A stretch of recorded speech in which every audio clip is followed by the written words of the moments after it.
What is God? Did physical matter always exist? Did it evolve from God? Is God in this physical universe? I came across this video, which is based on esoteric Kabbalah writings, and we're going to review it here together. Let's watch it and we'll pause when necessary. Before the beginning, there was just God. Beyond time, beyond space, with no beginning and no end. I like how they're not depicting anything in this part of the video because really there's nothing really to depict about God. Nothing about God is depictable.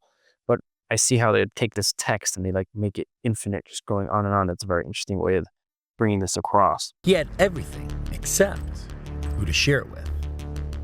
God had everything except who to share it with. Okay, I'm not going to be interrupting so much, but I wanted to say something about this. Let's save it till the end and let's watch this together. So God decides to make space for something else. He has to contract his endless light within itself and create a vacuum where otherness can exist. This process of contraction is called Tzimtzum.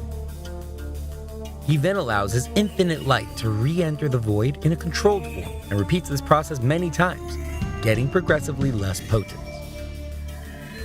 The goal of this process is to come to a point where God's presence. I would just like to say that the way they're depicting this circle inside circle, this depiction actually comes from Kabbalah books, but obviously it needs to be taken without the visual sense because this is all happening within God and more conceptually, and he's going to explain it more in this video. Isn't overwhelming, where God can re-enter the void as something else, where God can re-enter as us. The purpose of this process is for God to have a relationship with us here in this world. This series is based on the Tanya written by the Alter Rebbe, Rabbi Schneur Zalman. He teaches that God is one, meaning that there is really nothing else here except God. All the galaxies, planets, animals, and plants are all different forms of godly energy. How does that work? God creates reality by radiating energy, but his energy is beyond too big to be contained by physical matter.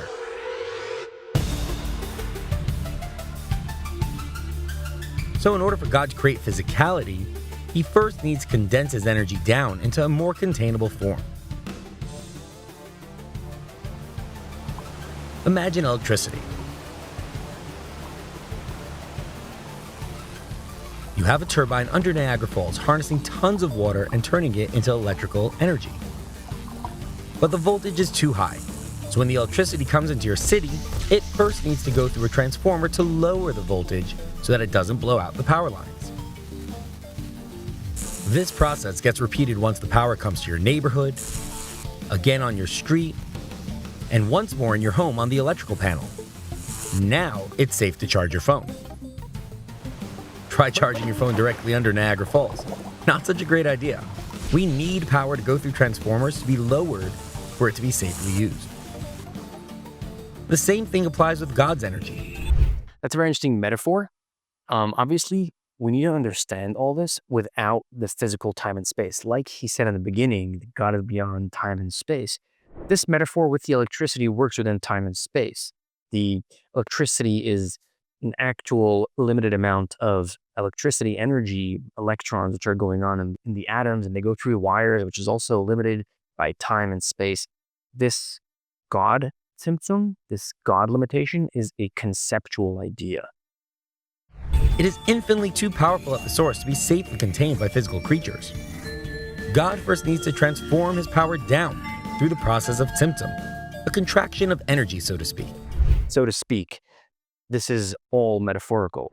Actual Kabbalah books give metaphors from contracting an idea in your mind because the idea doesn't really have a specific space. It's just operating. It's happening. You have this idea in your mind. So when you want to teach it to somebody else, you need to contain it within an idea. We actually spoke about that in one of our other videos. You can click on the link, which I'll put in one of the tags right up here. Yeah, it's an interesting video also about Tzimtzum. We actually brought two sides of the debate regarding this topic of Tzimtzum there, and my son, my toddler, helped me out with explaining this deep idea. And not once, but many times, just like we saw by the power grid. Right. So what was it he said in the beginning that we wanted to talk about? There was this part over here. He had everything except who to share it with. He had everything except who to share it with. So I would say something more like God is perfect, but nonetheless desired to connect with an other. Because it is interesting. Human needs and desires are when we lack something, but with God, it's very different.